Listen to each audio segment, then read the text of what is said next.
Good morning, dear students. Today I will discuss about the condition for the minimum work done required for the reciprocating air compressor. This is the part of Unit 4 and the subject name is the thermal engineering and gas dynamics and the semester is 6. This is the outline condition for the minimum work done or the maximum efficiency, and second is the minimum work required for the two-stage compressor. So this is the first slide where the minimum work done required for the reciprocating air compressor. So this is the condition for the minimum work or the maximum efficiency. Already discussed in the previous class where perfect intercooling is done. So if the perfect intercooling done in the intercooler and the two-stage air compression system, so there will be a chances of minimum work is required. तो minimum work required कब होगा? जब वहां पे perfect intercooling होगी. तो work required for cycle for the above two stage reciprocating compressor without clearance volume. यहाँ ध्यान रखिएगा कि विदाउट क्लियरेंस वॉल्यूम की बात कर रहे हैं एंड द परफेक्ट इंटरकूलिंग की बात कर रहे हैं. This is the most important, perfect intercooling and without clearance volume is 0. It is given by, यहाँ पे जो फार्मूला हमने डेवलप किया था, that is the n upon n minus 1 P1 V1 in the bracket of P2 by P1 to the power of n minus 1 by n. This is the main condition plus P3 by P2 to the power of n minus 1 by n minus of 2. This is the main formula for the perfect intercooling and the without clearance volume and the work required for the per cycle for the above two stage reciprocating compressor. The work input will be minimum when this is the condition. यदि ये condition को satisfied हो रही है तो work input जो रहेगा वो आपका मिनिमम रहेगा. तो जब यहाँ पे आप डिफरेंशिएट करेंगे इस इक्वेशंस को, ये पूरी इक्वेशन को, वर्क डन की इक्वेशंस को आप डिफरेंशिएट करेंगे P2 के रिस्पेक्ट में, तो आपके पास जो फाइनल निकल के आएगा conclusion, that is the P3 by P2 is equal to P2 by P1. ये आपका निकल के आएगा. तो प्रेशर रेशियो पर स्टेज इज इक्वल. तो यहाँ पे हमारे पास P2 ये भी है और आपके पास P2 ये भी है. तो P2 इसको मिलके P2 स्क्वायर हो जाएगा. तो P2 is equal to under root of that is the P3 into P1. This is the main formula. So this is the main condition which is required for the minimum work done. तो ये आपकी main condition है. तो अब यहाँ पे जो आपके पास P3 by P2 है, इसकी जगह पे हम क्या पुटअप करेंगे? P2 by P1 पुटअप करेंगे. तो आपके पास जो मिनिमम वर्क डन है वो निकल के आ जाएगा.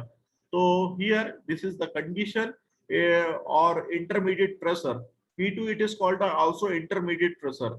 ये इंटरमीडिएट प्रेशर के नाम से जाना जाता है, जो कि आपका डिलीवरी प्रेशर और इनलेट प्रेशर के मल्टीप्लीकेशन और आपका अंडर रूट के बराबर होता है. तो यहाँ पे हमने ये कंडीशन निकाल ली. अब इसी कंडीशन को P3 by P2 is equal to P2 by P1 इस इक्वेशन में हम पुटअप करेंगे तो आपको यहाँ पे मिनिमम वर्क डन मिल जाएगा. तो दिस इज द कंडीशन जहाँ की आपने देखा कि सारे काम आपके हो रहे हैं. ठीक है.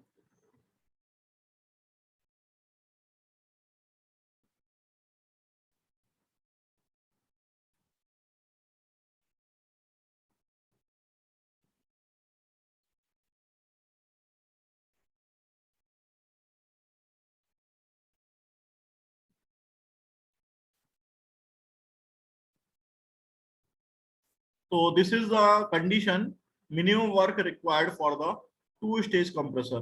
तो कितना मिनिमम वर्क डन रिक्वायर्ड है टू स्टेज कंप्रेशन के लिए, वो हमें देखने लायक है. तो when after putting the P3 by P2 और already putting the P2 by P1, तो यहाँ से आपकी कंडीशन निकल के आएगी 2n upon n minus 1 P1 V1 in the bracket of the P3 by P1 to the power of n minus 1 by 2n minus of 1. This is the minimum work done requirement.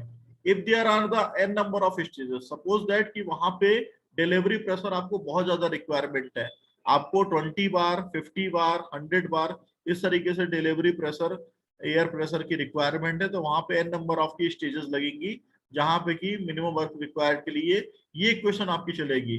तो continuously ये equation बढ़ती चली आएगी. P2 by P1 is equal to P3 by P2. ये already हमने develop कर दिया था.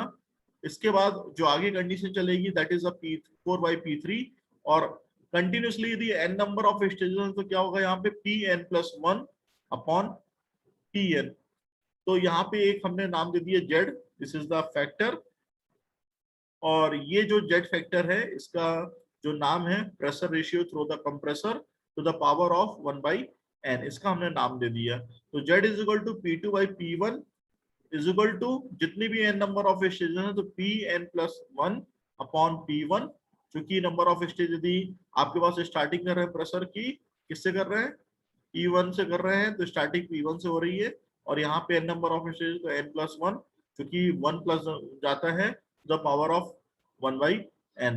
तो मिनिमम जो प्रेशर वर्क डन रिक्वायरमेंट रहेगी for the n number of stages, यहाँ पे 2 क्यों लिया था, क्योंकि 2 स्टेज के लिए था। यदि n नंबर ऑफ स्टेज रहेगी तो क्या हो जाएगा, यहाँ पे 2 की जगह कैपिटल N हो जाएगा, और n जो है स्मॉल n, यहाँ पे पॉलीट्रॉपिक इंडेक्स है P1 B1, ये भी ऑलरेडी वही चीज आ गई P1 B1। फिर इसके बाद यहाँ पे P3 क्यों लिखा था, क्योंकि 2 स्टेज थी तो 2+1 कर दिया, तो यहाँ पे n की जगह क्या है 2 है, 2+1 कर दिया तो Pn+1 अपॉन P1, ये चीज यहाँ पे पुट अप कर दी, वो चीज यहाँ पे आ गई आपकी n-1 अपॉन 2n, 2 स्टेज थी यहाँ पे, ये आपको 2 स्टेज दिख रही है, तो यहाँ पे n जो है n की जगह हमने ऊपर यहाँ पे 2 पुट अप किया हुआ था, n-1 upon capital N small n minus of n bracket close. तो this is the formula for the minimum work required for the 2 stage compressor.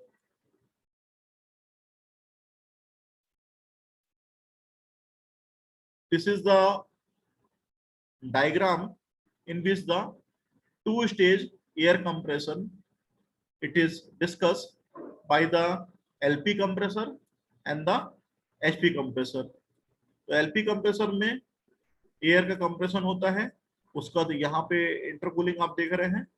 Then finally HP compressor में कंप्रेशन होता है।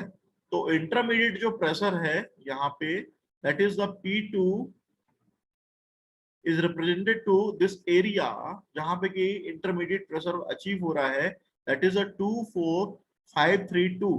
This is the condition जहां की ये 0 को achieve कर रहा है।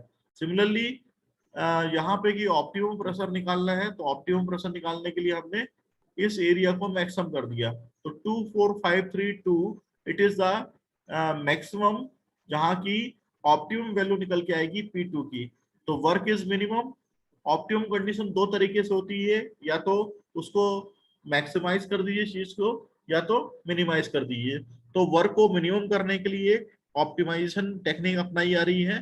तो work is equal to n/n-1 P1V1 2 minus of P2/P1 to the power n-1/n minus of P3/P2 to the power of n-1/n। तो this is the simplification of the work is required minimum. इसी को यदि हमें P2 के respect में यदि differentiate कर देंगे और इक्वल टू 0 कर देंगे, तो आपके पास जो वैल्यू रहेगी वो निकल के आ जाएगी। तो कितनी वैल्यू आपको रिक्वायर्ड है, मिनिमम वर्क डन कितना रिक्वायर्ड है, वो हम देख लेते हैं। यहाँ पे हमने जब डिफरेंशिएट किया, तो डिफरेंशिएट करने के बाद आपने क्या देखा, जो वैल्यू थी हमारे पास, जो फार्मूला था P2 का, वो फार्मूला हमारे पास ये निकल के आ गया, that is the under root of P1 into P3, जिसकी की हम बात कर रहे थे। तो P2 is equal to under root of P1 into P3, या इसको इस तरीके से लिख सकते हैं P2/P1 is equal to P3/P2। This is the main condition for the minimum work done requirement. तो यहाँ पे जब हमने इक्वेशंस को, जो वर्क डन का फार्मूला था P2 के रिस्पेक्ट में डिफरेंशिएट किया था, तो हमारे पास कंडीशन ये अचीव हो गई थी। ठीक है,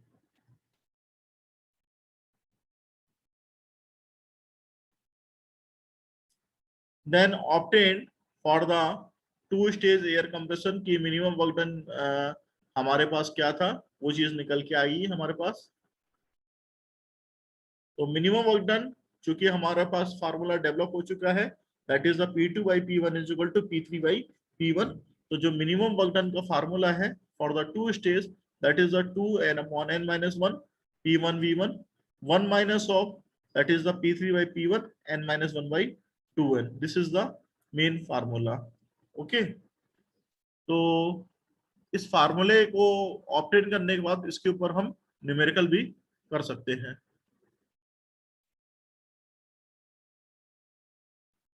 ये है जहां पे कि हमने क्लियरेंस वॉल्यूम को कंसीडर किया है, जिसमें आप देख रहे हैं कि compression and expansion follow the same law. तो whenever the after the delivering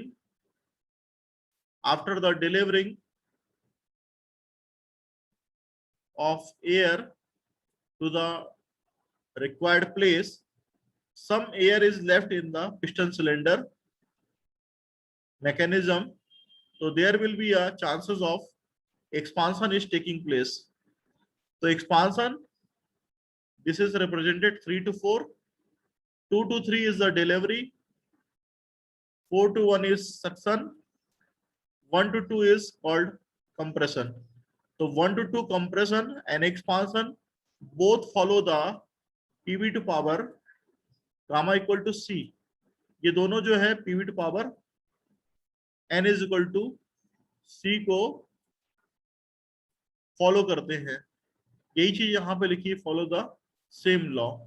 तो उसके हिसाब से कितना हमारे पास वर्क डन होगा, चूंकि प्रेशर ऊपर वाला डिलीवरी वाला प्रेशर बराबर है, that is the P3 is equal to P2 and here the suction pressure is also equal, P4 is equal to P1। तो जो अपने पास वर्क डन आएगा for the single stage and considering the effect of the clearance volume, that is the n upon n minus 1 P1 in the bracket of V1 minus of V4 in the bracket of 1 minus P2 by P1 to the power of n minus 1 by n bracket close।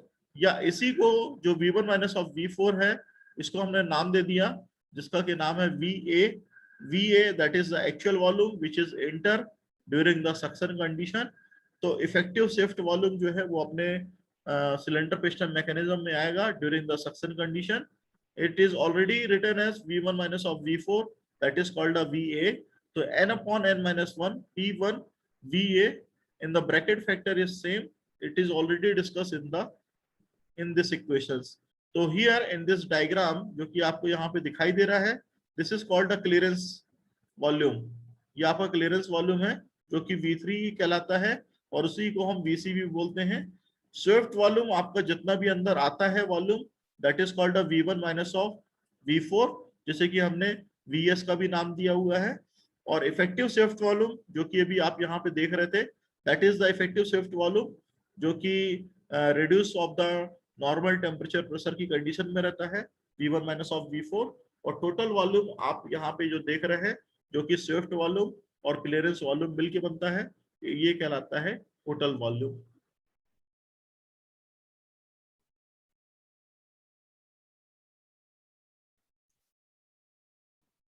So this is the work done formula already discussed in the previous class। Work done is equal to n upon n minus 1 m1 RT1, जो कि equation हमारे पास होती है PV is equal to MRT। हमारी equation बहुत पहले से चली आ रही है, जिसे कि हम थर्मोडायनेमिक्स में पढ़ते थे, PV is equal to MRT। तो P1 V1 जो आपने वहां पे लिखा था वो यहाँ पे कन्वर्ट हो गया किसमें, M1 RT1 में, in the bracket of 1 minus of P2 by P1 to the power of n minus 1 by n। तो जो M1 है वो आपका एक्चुअल मास है, M1 is called the actual mass of air deliver, कि यहाँ पे कितना मास जो है एयर का डिलीवर हो रहा है और कितना मास ऑफ एयर जो है कंप्रेस हो रहा है। तो वर्क डन पर KG of air is deliver, यदि हमने M1 को 1 kg मान लिया कि 1 kg का मास अंदर आ रहा है, तो W is equal to n upon n by 1। M1 की वैल्यू हमने 1 kg ले ली, तो formula will be change, then formula will be reduced, M1 RT1 it is written as RT1 because of M1 is considered 1 kg in the bracket of 1 minus P2 by P1 to the power of n minus 1 by n। This is the final formula when M1 is considered 1 kg। So this is the today lecture। Tomorrow I will discuss about the numerical on the reciprocating air compressor।